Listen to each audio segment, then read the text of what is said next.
in a quiet residential neighborhood of Columbus, Ohio. As the season transitioned to fall in early September, the maple trees lining the streets were gradually beginning to change color.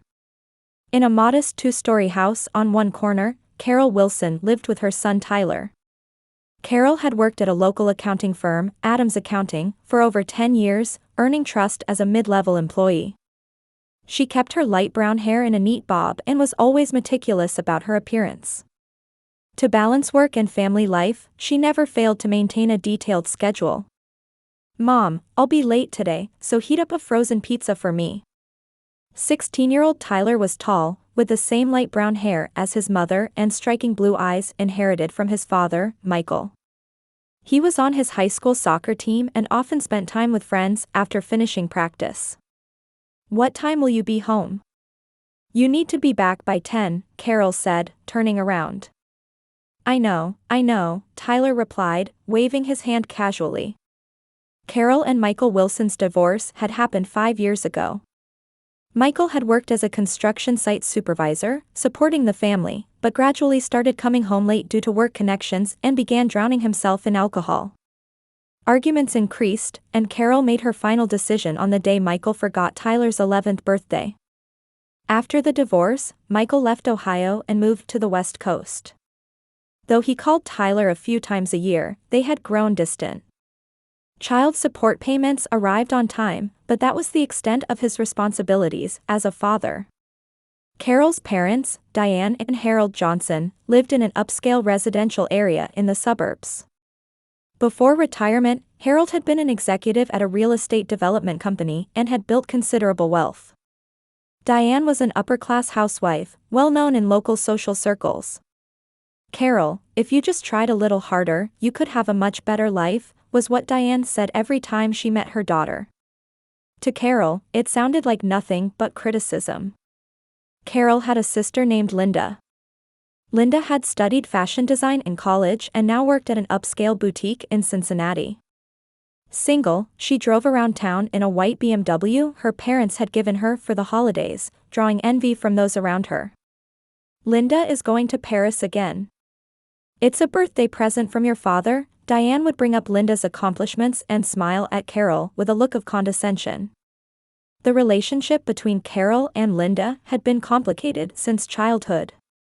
Their parents always favored Linda and accepted all her demands. Meanwhile, Carol was often told to be patient because you're the older sister.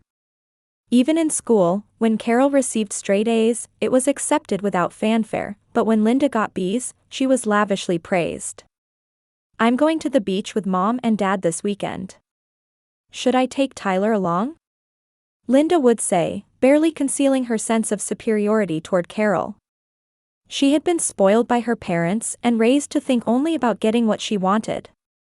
Within this family dynamic, Carol had learned to be independent from an early age. She went to college on scholarship and immediately began working at an accounting firm after graduation. Marriage to Michael, Tyler's birth, and then divorce, she had grown strong and resilient through it all. "Tyler, you are my pride and joy," Carol often told her son. Tyler understood his mother's struggles and was grateful. He worked hard at both studies and sports, dreaming of going to medical school someday. For Carol, family now meant only Tyler.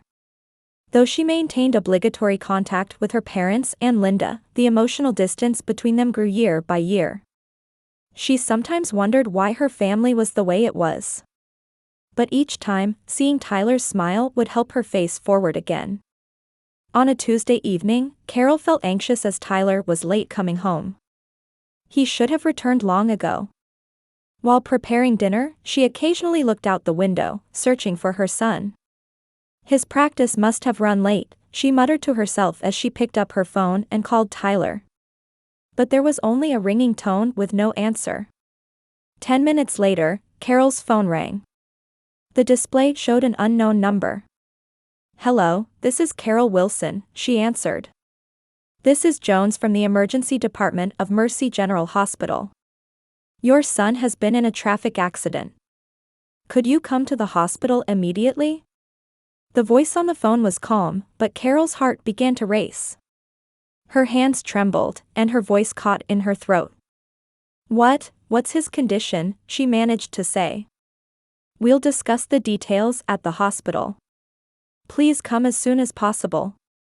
Carol turned off the stove, grabbed her keys, and jumped into her car without even putting on a coat.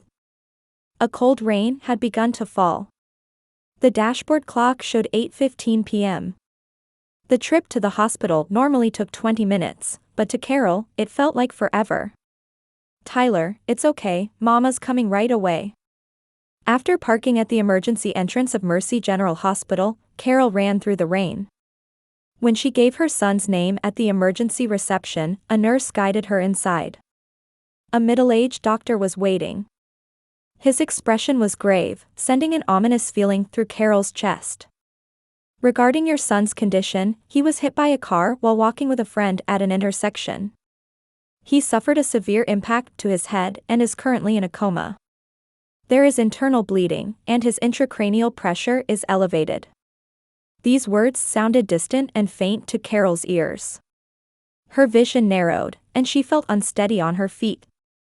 "Please sit down," the doctor supported her elbow. "We're currently preparing for emergency surgery. We need to stop the internal bleeding and reduce the brain pressure." "Will he survive?" Carol asked with trembling lips.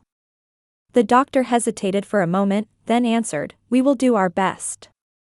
However, the prospects for recovery are unclear at this point." Carol sat in a chair outside the operating room, covering her face with her hands. Tears flowed unstoppably. The day Tyler was born, his first steps, his first day of school, his smile yesterday morning, all these memories flashed through her mind like a film reel. The surgery lasted 4 hours. At 1 a.m., the doctor appeared with a tired face. "The surgery was successful. We've stopped the internal bleeding, and the brain pressure has stabilized. However, he remains in a coma. The next 48 hours will be critical." Carol saw Tyler in the ICU. Half his face was covered in bandages, with an intubation tube in his mouth and an 4 in his arm. Monitors beeped rhythmically. She held her son's hand and whispered, "Mama is here.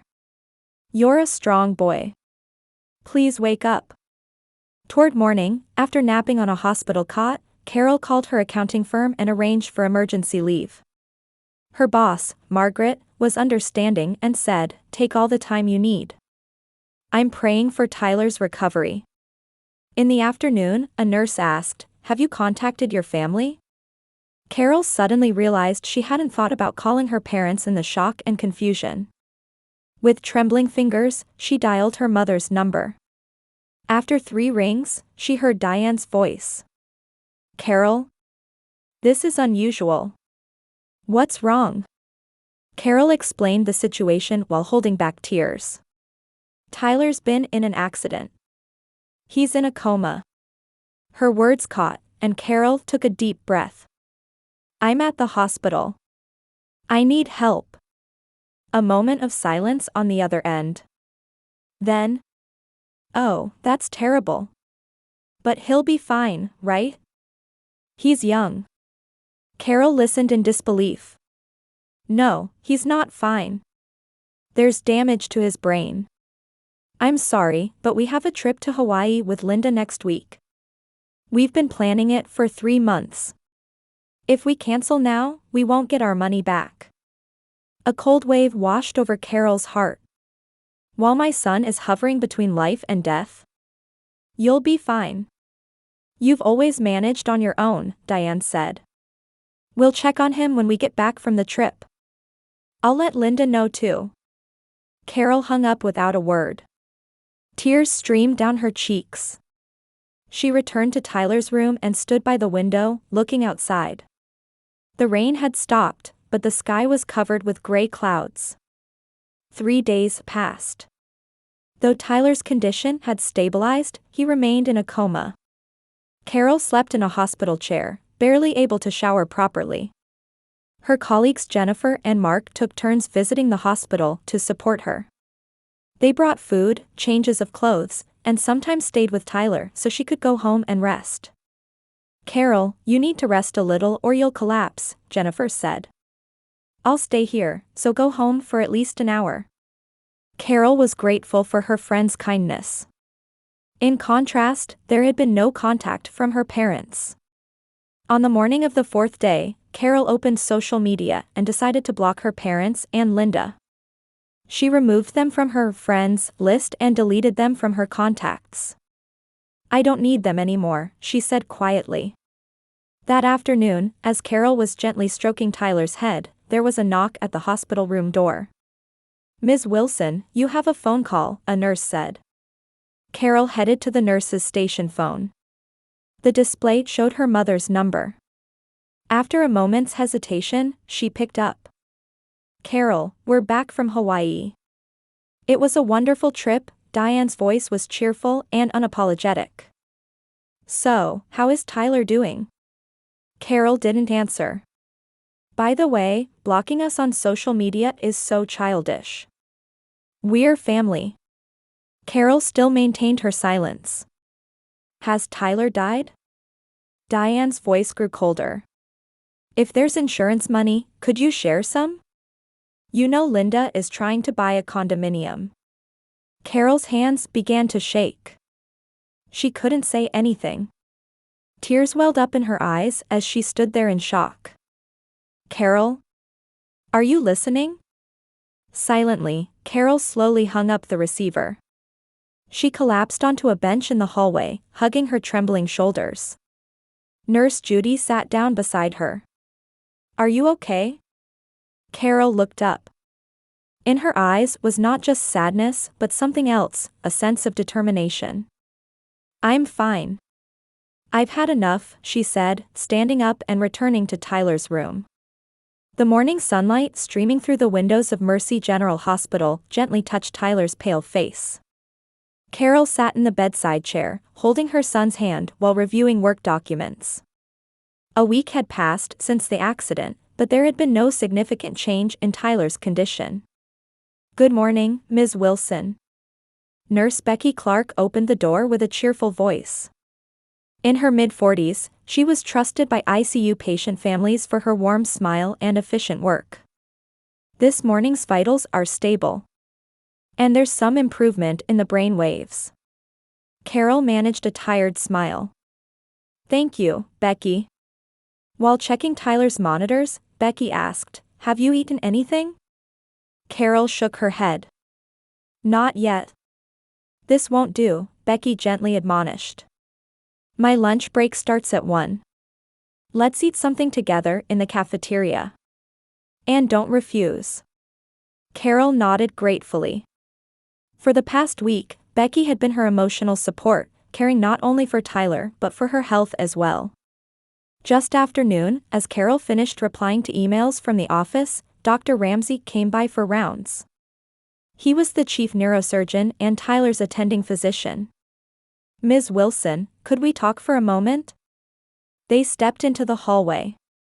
Dr. Ramsey began explaining in a gentle tone. I've looked at Tyler's latest MRI results.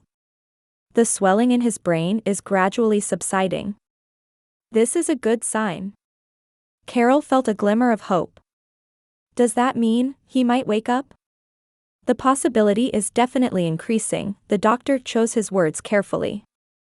However, recovery from a coma is unpredictable. We're doing our best, but it may take time. Carol took a deep breath. I understand. Is there anything I can do? Actually, there is. Research shows that even in a comatose state, patients often retain their hearing. Talking to him can stimulate the brain and potentially aid recovery. Share memories, daily events, anything really. Back in Tyler's room, Carol took her son's hand and began talking. She spoke about Tyler as a child, school events, and memories they shared. Sometimes with tears, sometimes with laughter. Later that afternoon, as Carol was talking to Tyler about Wednesday's soccer practice, she noticed a subtle change. Tyler's fingers had moved ever so slightly. Tyler? Carol caught her breath. Move your fingers again. But there was no further response. Carol quickly pressed the nurse call button. When Becky rushed in, Carol explained excitedly. His fingers moved. Just a little, but definitely. Becky carefully examined Tyler's hand and checked his neurological reflexes. This might just be a reflex, but it's a good sign. I'll report it to Dr. Ramsey. That night, on Becky's recommendation, Carol borrowed the hospital shower and spent the night in the restroom. I'll be back in the morning, she promised Tyler. The next morning, when Carol returned to the hospital, the medical team was having a conference in Tyler's room. As she approached, Dr. Ramsey explained. We're seeing changes in Tyler's brain waves, suggesting an improvement in consciousness level. We still need to observe carefully, but this is definitely a positive development. Tears welled up in Carol's eyes. Thank you. From that day on, talking to Tyler became Carol's daily routine. She spent hours at her son's bedside, reading books and sharing updates about his school friends. Sometimes, Tyler's friends visited the hospital and talked to him for short periods. On Monday morning, 2 weeks after the accident, Carol's cell phone rang. The screen displayed Linda. After a moment's hesitation, Carol answered. Carol? It's been a while, Linda's voice sounded cheerful. I'm really worried about Tyler. Carol replied coolly, hello. I heard from Mom. She said you hung up on her. But she was just concerned. Carol gave a bitter smile. Concerned? Is talking about insurance money being concerned? About that. Linda continued, choosing her words carefully. Mom and Dad asked me to call you. They're concerned about Tyler too. Really? Carol's voice was filled with sarcasm. And, if there's any progress with the insurance, they'd like to know. Carol felt anger rising within her. Tyler is still alive. This is not the time to talk about insurance money. Of course, Linda quickly said. It's just preparing for the worst. You must be having a hard time alone? Financial assistance might. Assistance? Carol's voice trembled. My son is hovering between life and death, and all you people think about is money? That's not what I meant. That's enough, Carol said quietly but firmly. Don't call again. I have no business with you or our parents anymore. After hanging up, Carol exhaled deeply. Her heart was filled with anger and sadness, but she also felt a strange sense of liberation. She no longer expected anything from them. Returning to Tyler's room, she found Elena Sanchez, the hospital social worker, waiting. She visited regularly to listen to Carol's situation and offer support. What's wrong? You look pale, Elena asked with concern. Carol sighed and told her about the call from her sister. Elena listened carefully, taking notes. Ms. Wilson, if I may offer some advice, she said with a serious expression. I recommend you record all communications from your family. Emails, text messages, phone calls, recordings too, if possible. Why? You may need legal protection in the future. Especially regarding Tyler's care or his assets, Elena explained quietly. Your parents' and sister's behavior shows inappropriate financial interest. This could develop into guardianship issues in the future. Carol nodded. I understand. But is recording legal? In Ohio, one-party consent is legal. Meaning, as long as you know about it, it's fine, Elena pointed to Carol's mobile phone. A simple recording app would be good to have. That evening, following Elena's advice, Carol installed a recording app on her phone. She never thought she would go this far, but understood it was necessary to protect Tyler. The next day, insurance documents arrived from the hospital's accounting department. Carol carefully reviewed them and filled out the required information. Most of the accident treatment costs would likely be covered by insurance, but additional applications might be needed for long-term rehabilitation. Is there a problem? Asked Nancy from accounting. No, it's fine, Carol smiled. It's just that my family has an unusual interest in the insurance money. Nancy showed a sympathetic expression. That happens often, unfortunately. If you need anything, please feel free to consult with me.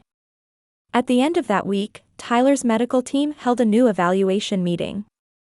With continued improvement in brain waves and more active neurological reflexes, they began to show cautious optimism. Signs of recovery are definitely present, Dr. Ramsey explained. Of course, the road to full recovery may be long, but we are hopeful. Carol deeply thanked the doctors. A new light of hope had been kindled in her heart. Tyler would come back. And this time, she was determined to do whatever it took to protect him. Back in the room, it had started raining outside. But Carol's heart was clear.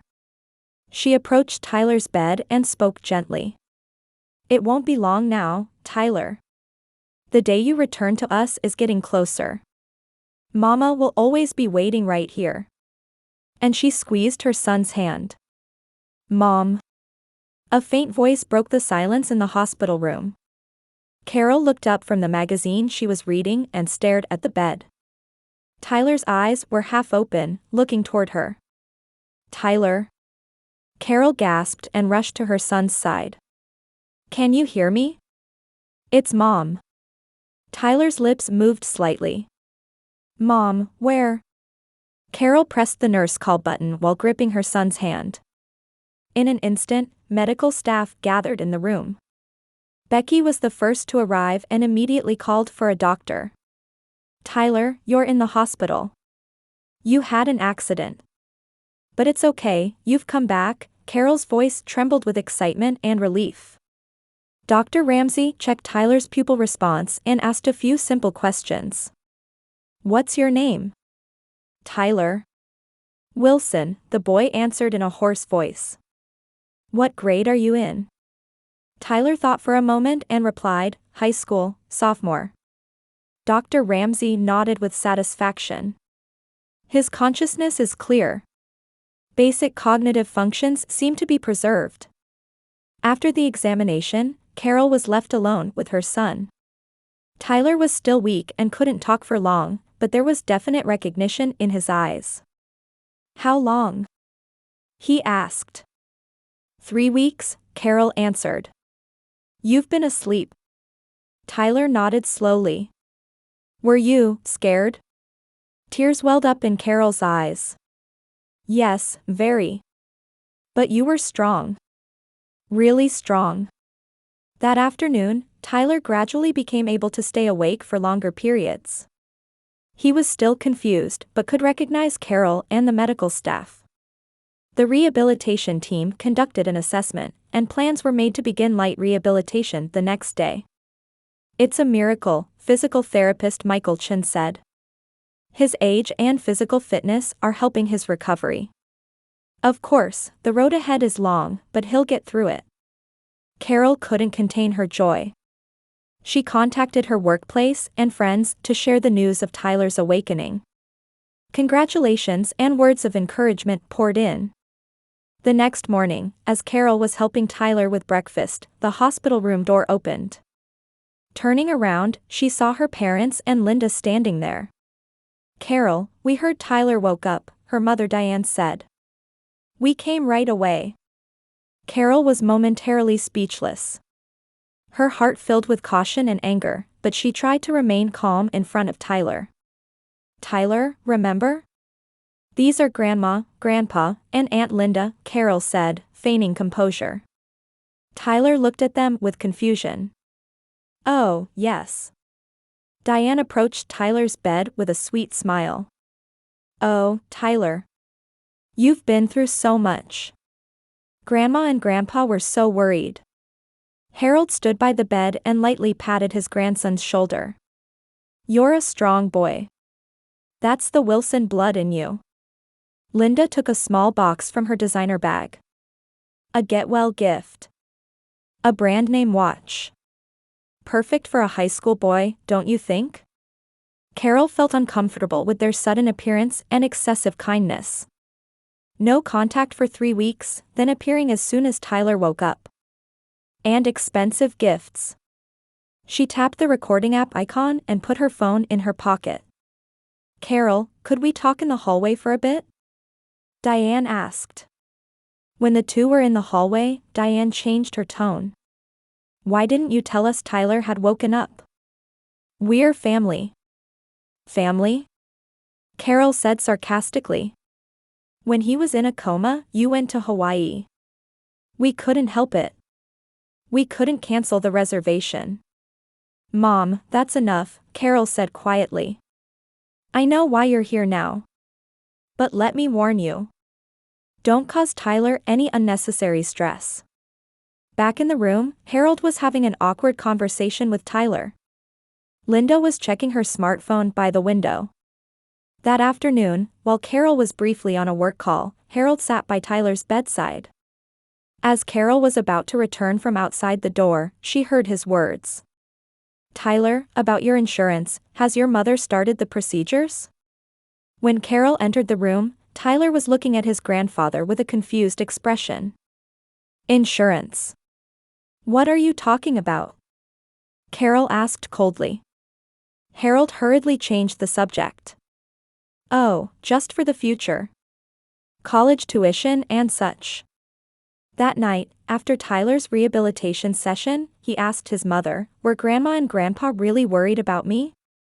Carol was surprised at her son's perceptiveness. He was still recovering, but he could sense the situation. I'll be honest, she took a deep breath. Grandma and Grandpa, don't put us first. Especially not this time. Tyler nodded slowly. I know. It was just you who stayed by my side while I was sleeping, right? Carol took her son's hand. Everyone shows love in their own way. But yes. I was here for you. The next day, Tyler's rehabilitation was progressing steadily. He could walk short distances with assistance, and his speech therapy was going well. The doctors were amazed at his recovery and began discussing discharge plans. He should be able to go home in about 3 days, Dr. Ramsey told Carol. Of course, outpatient rehabilitation will need to continue. Carol was delighted with this news and consulted with the hospital staff to plan a small farewell party. She decorated the room and invited Tyler's friends. And as predicted, her parents and Linda said they would attend. The afternoon before discharge, the room was decorated with balloons and congratulations banners. Tyler's friends came one after another, and nursing staff including Becky also visited to offer their congratulations. Carol was quietly making preparations. She had discussed with Elena the social worker and had everything ready before her parents and Linda arrived. At 3 o'clock, Diane, Harold, and Linda appeared. They entered the room with broad smiles and gave Tyler gifts. May I have your attention for a moment? Carol stood in the center of the room and said quietly. She took out a tablet and tapped the screen. The air in the room froze. These are recordings from the past 3 weeks, Carol said calmly. They show how my parents and Linda behaved while Tyler was in a coma. The recordings began to play. Diane's words about not being able to cancel the Hawaii trip, Linda's questions about insurance money, Harold's interrogation of Tyler. Everything was clearly recorded. Tyler is my son and my only true family, Carol said with conviction in her voice. I'll do anything for his recovery. But I will not allow anyone, even blood relatives, to try to take advantage of him. The room fell silent. The color drained from Diane's face, Harold trembled with anger, and Linda lowered her eyes in shame. Mom. Tyler called from the bed. He slowly sat up and said in a firm voice, I'm proud of my mother. She taught me that real family means the people who stay by your side when you're in trouble. Carol walked over to her son and put her arm around his shoulders. 1 year later, colorful flowers bloomed in Carol's garden, and a new garden table set stood on the wooden deck. Mom, I got the acceptance letter. Tyler ran into the living room waving a letter and hugged Carol. He had graduated from high school and applied for a special scholarship program at Ohio State University's medical school. Congratulations! Carol hugged her son tightly. I knew you could do it. Tyler's recovery had proceeded at a pace that exceeded the doctor's expectations. 6 months after the accident, he had returned to school and rejoined the soccer team. The slight numbness that remained in his left leg was improving with regular physical therapy. Moreover, from his experience with the accident and recovery, he had decided to pursue a career in emergency medicine. Carol, too, had begun walking a new path. Her career at the accounting firm was progressing well, having just been promoted to department manager this spring. Financial stability had also emerged, and she was steadily paying off the house mortgage. Oh, by the way, Mom, Tyler said, taking juice from the refrigerator. A letter came from Aunt Linda. Carol smiled. Her relationship with Linda was gradually being restored. A few months after that day in the hospital, Linda had sent a sincere letter of apology. She had begun distancing herself from their parents and was re-evaluating her life. Now they had a relationship where they reported on each other's situations with monthly phone calls. Let's read it. Carol opened the envelope. Linda's letter described how she had started teaching art to children at a local NPO and had moved into an apartment where she paid the rent by herself for the first time. She's changed too, Carol said reflectively.